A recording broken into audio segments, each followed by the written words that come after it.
128 વર્ષ પછી ક્રિકેટ ઓલિમ્પિકમાં પાછું ફરી રહ્યું છે, પરંતુ આ રાતોરાત નહોતું બન્યું.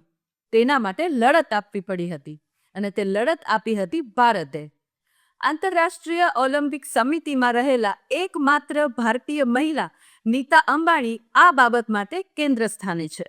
જ્યારે વિશ્વના મોટાભાગના લોકોએ માન્યું કે ક્રિકેટ ખૂબ જ પ્રાદેશિક અને જટિલ રમત છે, ત્યારે નીતા અંબાણીએ માન્યું કે ક્રિકેટ જેવી રમત એ આંતરરાષ્ટ્રીય મંચમાં સામેલ કરવા જેવી છે અને તે વાતને નીતા અંબાણીએ શક્ય પણ બનાવી.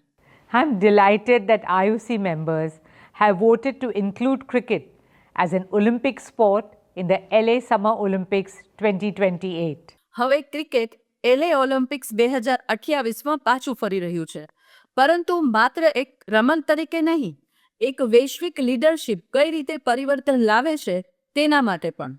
ક્રિકેટ ઓલિમ્પિક 12 જુલાઈ 2028ના રોજ શરૂ થશે અને તેની ફાઇનલ 29 જુલાઈ 2028ના રોજ યોજાશે.